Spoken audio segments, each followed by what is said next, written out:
Good morning students.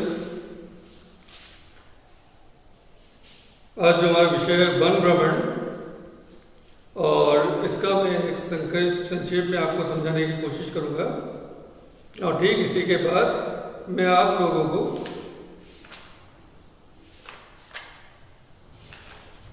Internet के मीठे अनुभव के बारे में भी समझाऊंगा।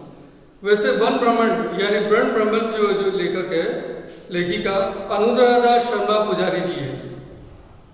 ब्रह्मांड भी देखा जाए तो ये भी एक शिक्षा का ही एक बहुत ही बड़ा भाग है, यानी आवश्यक अंग भी है। अध्यापन के द्वारा खेलकूद के अतिरिक्त समय समय पर हम लोग भ्रमण भी जाते हैं, ताकि भ्रमण के द्वारा हम लोग उन जगहों को देखकर हम लोग कुछ शिक्षा प्राप्त कर सके, ज्ञान अर्जन कर सके। तो यही एक लेखक है लेखिका है जिसमें बताया कि किस प्रकार पंखुड़ी और उसका भाई पवन कैसे भ्रमण के लिए जाने के लिए तैयार होते हैं, जो कि उनका छुट्टी का दिनों था। पहले सप्ताह के 4 दिनों के लिए 8वीं और 9वीं श्रेणी के कक्षाओं के विद्यार्थियों को वन भ्रमण पर ले जाया जाए। ये घोषणा होते ही विद्यार्थी में खुशी की लहर फैल गई और वे लोग जाने के लिए बड़े उत्साहित हो गए। और वही बच्चे कहाँ जाए, ये उन लोग निर्णय करने के लिए उनके लिए मुश्किल हो गया। तो जब पूछा गया तो 2 ही जगह, एक मानस और एक काजीरंगा। वैसे काजीरंगा जाने के लिए भी अधिकतर लोग उसी पक्ष में थे, तो सभी लोग ने भी वही माना कि हम लोग काजीरंगा ही जाएंगे। दोनों कक्षाओं के 50 विद्यार्थियों, 5 शिक्षिकाओं का दल काजीरंगा भ्रमण के लिए जाने के लिए भी तैयार हो गए।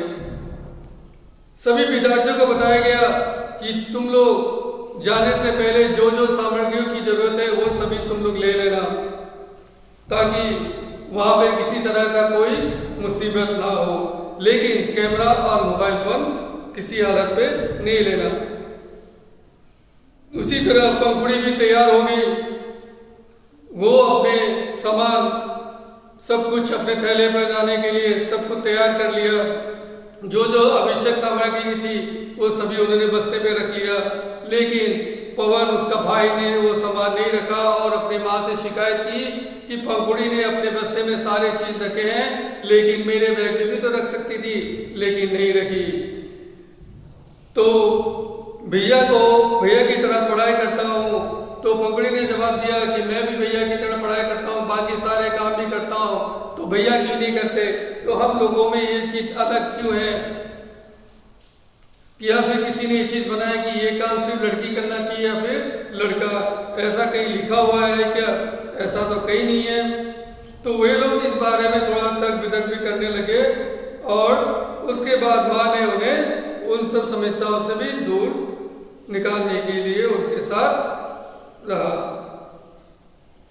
गर्मी की छुट्टी में वन भ्रमण जाने के दिन सारी चीज उन्होंने रख ही लिया था, सब कुछ ठीक कर लिया था। माँ ने पवन को भूल को बताते हुए कहा, तुमने तो अपनी जरूरत की सारी चीजें समेट कर क्यों नहीं रखी? फिर तुम पंखुड़ी को क्यों गलत कहते हो? तुम मन मत मारो, तुम्हारा बस्ता या बस्ते में मैंने सारे जरूरत के सामान रख दिया है। फिर वे लोग तैयार हो गए वन भ्रमण पर जाने के लिए। पवन भी जल्दी जल्दी उठा, वे लोग भी उठे और वहां से वे लोग निकल पड़े। भ्रमण का आनंद। तो जाने से पहले वे लोग एक बस में चढ़े और उसी बसों में वे सभी शोरगुल करते हुए उद्यान की तरफ बढ़ चले। छात्र छात्राओं ने भी इस भ्रमण का आनंद पहले कभी प्राप्त नहीं किया था। तो उन्हीं बीचों में छात्र छात्राओं के बीच में शिक्षक ने एक नेता को भी बना दिया, जो कि देखेगा, उन दायित्वों को संभालेगा। तभी पंखुड़ी आगे बढ़ी और विदिशा को ये दायित्व दिया गया। वो सब लोग इस सब लंच पैकेट ये सब बांटने के काम में वो लोग देखते थे। आफ्ताबी सौरों की बातों का समर्थन करते थे। और रंजीत हाजेगा जो कि शिक्षक है, उन्होंने भी गुस्सा कर कहा, काम करने के लिए लड़का लड़की में कोई फर्क नहीं है, जैसा भी काम हो हमें करना है। जो काम हमने पंखुड़ी और विदिशा को दिया था वो उन्होंने बिना किसी आपत्ति के पूरा किया है। विज्ञान की शिक्षिका मालविका मैडम ने भी प्रिय छात्र छात्राओं को कहा, मैं कुछ दिनों तक तुम लोगों पर ध्यान देता रहूंगा। तुम जहाँ जाओगे तुम वो सारे चीज अपने डायरी में नोट करते हुए जाना। इसके बाद असम भाषा के शिक्षक तपन बोरवा ने कहना आरंभ किया कि काजीगा राष्ट्रीय उद्यान में एक सींग वाला गेंडा है जो कि पूरे विश्व में विख्यात है। हम लोग केवल गेंडा देखने के लिए नहीं आए, बल्कि साथ में जंगल के पेड़ पौधे और सारे चीज जो है उन सभी को हम लोग देखेंगे। मनुष्य का स्वस्थ और जीवित रखने के लिए जो ऑक्सीजन है वो हमें प्रकृति से ही मिलता है। समुद्र के भीतर जाने वाले गोताखोर इसी प्रकार के ऑक्सीजन लेकर अपने पीठ पर बांधकर जाते हैं। इसलिए जंगलों और पेड़ पौधों का देखभाल और का दायित्व भी तुम लोगों का ही है, क्योंकि वृक्ष फल देता है, छाया देता है, पक्षियां उन्हें कीट पतंगों को आश्रय देते हैं। हम सुबह जल्दी उठकर जंगल में जाएंगे। हम लोग सुबह 4 बजे उठकर नहा धोकर भ्रमण पर निकलेंगे। तो आप लोग जो जो सामान की जरूरत है वो सारे चीज आप लोग अपने थैले में भर लेना। पवन चिल्ला, सुबह के 4 बजे तो बहुत ही मुश्किल है, लेकिन आपत्ति की भ्रमण के लिए आने पर 4 बजे उठना होगा। तब मालविका मैडम ने कहा, किसे गेंडा, हाथी, हिरन, खरगोश आदि देखना, हाथ उठाए। तो वो सब बच्चों ने हाथ उठाया और हम सभी देखेंगे। इसी प्रकार हंसी मजाक के बीच, आनंद के बीच दोनों बस काजीरंगा पहुंच गई। तब नए नए संकटों का सामना भी आया। छात्र छात्री का सुरम्य स्थान पर उन्हें ठहराया गया। सुंदर कमरे, ऊंचे मचान घर, ये सब देखकर उन सबका खुशी का ठिकाना ही नहीं रहा। सब लोगों ने अपने अपने काम को अपने अनुसार किया। पेड़ पौधे जो लंबे लंबे अतिथि गृह के चारों ओर फैले हुए थे, उन सब पर उन्होंने खूब मजा किया। अचानक पकड़ी दीवार पर लिखी हुई एक बात को भी ध्यान से देखा, जो सेल्फ सर्विस लिखा हुआ था। बैठे रहने से खाना नहीं मिलेगा, तुम लोग क्या कहोगे, जो खाना है आपको खुद लेकर आना पड़ेगा। सेल्फ सर्विस यही होता है। सब लगे लगे भागदौड़ भी उनमें मच गया, तो खेल भी खेला। तब उनमें जब हल्ला मच गया तब पंखुड़ी ने कहा कि ऐसे खाना नहीं कहा जाता है, बल्कि आप लोग पंक्ति बनाओ। ये सब देखते हुए उन्हें शिक्षिका ने पंखुड़ी को उनका सहारा भी किया। जिन छात्रों ने ढंग से व्यवस्थित रूप से खाना खाया, शिक्षक शिक्षक ने उन्हें प्रशंसा की। दोपहर के बाद वे लोग सोने भी बैठ गए। इस तरह सोते रहने से अच्छा है कि हम लोग बाहर घूम कर आएंगे, किसे पता चलेगा। दूसरों को देखने से पहले ही हम लोग वन्य जीव देखकर आते हैं। उन लोगों ने जैसा कहा था वैसे किया। वे तीनों क्या किए, चुपचाप वहां से निकल पड़े और जंगल के रास्ते से होकर जंगल की ओर वे लोग चल पड़े। बाकी लोग खेल रहे थे, कुछ लोग सो रहे थे। पवन एक कमरे के पीछे चला गया। पिछवाड़े में जो आम, जामुन आदि फलों के वृक्ष थे उन्होंने देखा। दरवाजे में जंजीर लगी थी, ठीक वैसा ही किया। एक बड़ा जलाशय दिखाई दिया जहां पर वे लोग, ना कोई आदमी था ना कोई जीव, तो वे लोग वहां पर फटाफट उसी में ही चढ़ गए। जाते जाते आधी रास्ते में उन्होंने देखा कि इस नाव में छेद है। वे लोग चिल्लाने लगे कि उन्हें कोई बचाए, और इसी डर से उन तीनों का मुंह भी सूख गया था। वे लोग पानी को पूरी ताकत से भर भर कर उससे बाहर निकालने लगे। इसी बीच उन्हें खेतों से कुछ लोगों को देखा, फिर उन्होंने उन्हें बचाया। तैर कर गई और उन्हें बचाया। बड़ी कठिनाई से वे लोग नाव को किनारे लाने में लगे। यानी कि उन लड़कियों ने ही इन तीनों लड़कों को बचाया। पवन के आगे खोलने पर लड़कियों ने भी उन्हें खूब डांटा कि तुम लोग कहां से आए हो और वाली नाव पे कैसे चढ़ गए? कि तुम्हें यह मरना था? आफ्ताब ने बोला, हमसे बड़ी गलती हो गई, हमें माफ कीजिए। मेरा नाम दीपाली है, आप लोग मुझे दीदी करके भी पुकार सकते हो। सभी लड़के लड़कियां ने वहां से भी चल पड़े। पवन ने भी वहां से झुकाया। किसी तरह वे लोग वहां पे लेके आए। वे लोग अपने गलती पर रोने भी लगे। तब शिक्षक ने कहा कि ऐसे ही अगर तुम लोग बदमाशी करोगे तो हम तुम्हें जंगल में वन्य प्राणी दिखाने नहीं लेके जाएंगे। यानी तब उन लोगों ने कहा कि सर, हम लोगों को हमारी गलती के लिए बाकी लोगों को सजा ना दी जाए, उन लोगों को आप लेके जाइए, भले ही हमें रख दीजिए। लेकिन जब उन लोगों को उनका पछतावा हुआ तो अध्यापक ने उन्हें भी साथ ले जाने के बाद सोचा, क्योंकि देखा जाए अगर अन भला तो सब भला होता है। वे लोग हाथी के पास गए, हाथी को छुए, हाथी को देखा। आफ्ताब ने बीच में प्रश्न किया, गेंडे को सबसे पहले किसने पहचाना था? इस प्रकार वे लोग जंगल में जाके यानी काजीरंगा में जाके जानवरों का भी आनंद उठाया। इसके बाद काजीरंगा जंगल के आसपास के गांव भी बसना धीरे धीरे 1826 में शुरू हुआ था। तब अंग्रेज शिकारी काजीरंगा में शिकार करने आए थे। एक बार ब्रिटिश व्यवसाय लॉर्ड कर्जन की पत्नी मेरी कर्जन काजीरंगा जीव जंतुओं को देखने के लिए आई थी। इसलिए लॉर्ड कर्जन से गेंडों के साथ साथ काजीरंगा वनांचल में संरक्षण के लिए अनुरोध भी किया गया। काजीरंगा का इतिहास याद रखना, इससे तुम्हें बहुत अधिक लाभ होगा।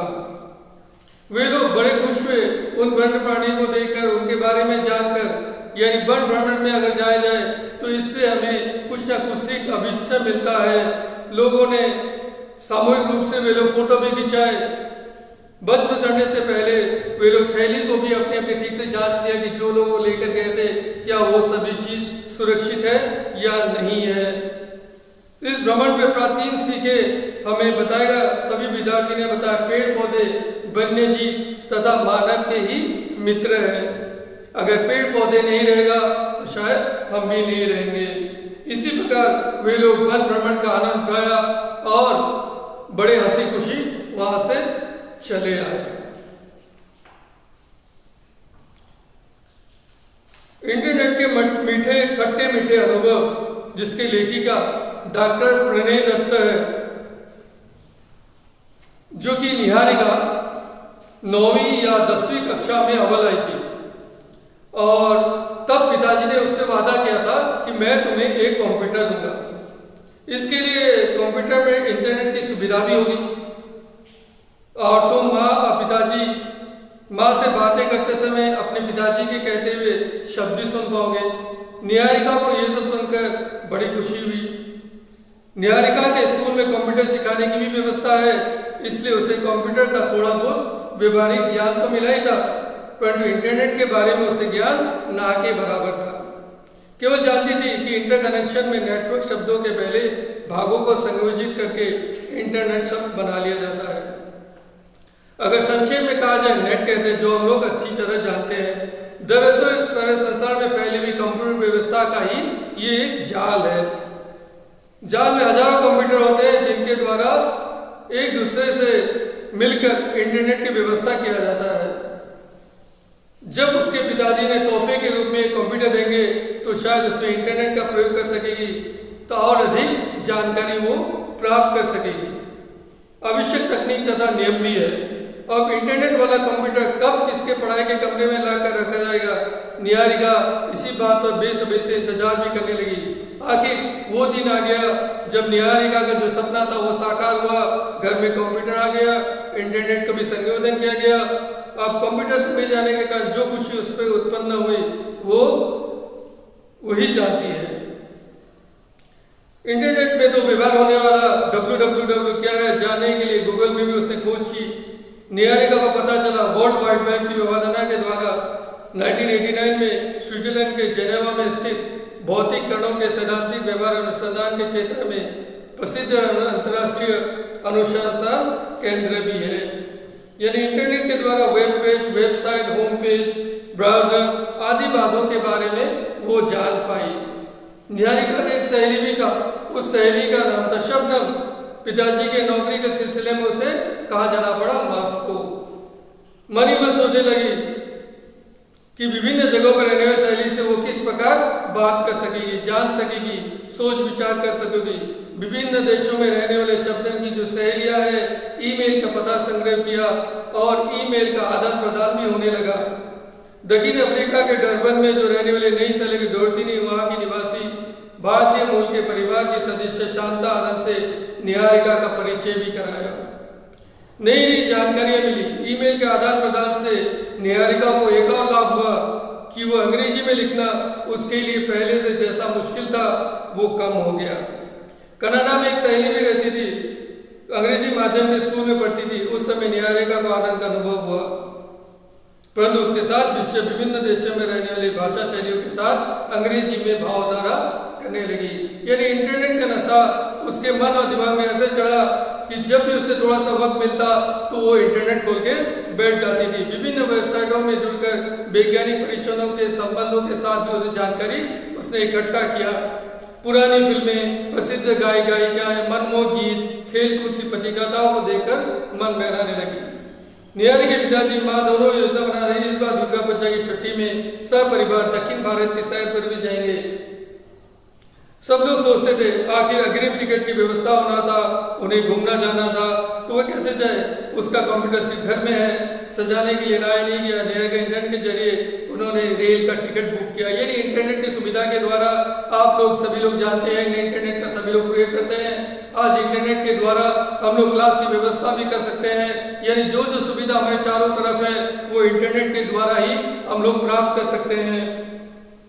और इंटरनेट को बचाने के लिए जिस प्रकार जो वायरस है उस वायरस को भी दूर करने के लिए हम लोग एंटीवायरस का प्रयोग करते हैं, जिससे हमारा कंप्यूटर बचा रहे और उन सब जो डाटा हम लोग रखते हैं उससे हम लोग सुरक्षित रख सकें, ताकि हमारा कंप्यूटर खराब ना हो जाए। हम लोग इसलिए उसकी व्यवस्था करते हैं। निहारिका की सहेली के पास मोबाइल फोन है, उसमें इंटरनेट संलग्न है। इसे स्कूल में जब मौका पाता है तो वो नेट का व्यवहार भी करती है, मोबाइल का इस्तेमाल करती है। किसी की शादी में, त्योहार के माहौल में, घर सगे संबंधी हो तो मेहमानों के आने पर हाथ में मोबाइल लेकर भी व्यस्त रहती है। उसे गेम खेलने का शौक था कि मन में डाउट था, शंका था कि सहेली के पास इंटरनेट के गेम खेलने का भी शौक है। धीरे धीरे पढ़ाई से, यानी इंटरनेट का अगर बुरी तरह से प्रयोग किया जाए तो उसका हमारे लिए हानि है। इससे हमारा जो मंजिल है उस मंजिल तक हम नहीं पहुंच पाएंगे। यानी हम इंटरनेट के द्वारा ज्ञान संबंधी बातें को ही अर्जन करना हमारे लिए जरूरी है। यानी ये खेल संबंधी जो है इस पर अगर रहे तो समय के साथ साथ हम लोग कहीं और निकल जाएंगे। तो इंटरनेट के माध्यम से हम लोग बहुत कुछ आगे बढ़ सकते हैं पढ़ाई के द्वारा। यानी जो व्यवस्था जो संसार में फैला हुआ है वो आगे, हाल ही में एक विद्यार्थी जो कुछ इंटरनेट के माध्यम से आगे बढ़ा है। इस तरह इंटरनेट के द्वारा हम लोग धीरे धीरे हर समय आगे बढ़ने की कोशिश कर सकते हैं। धन्यवाद।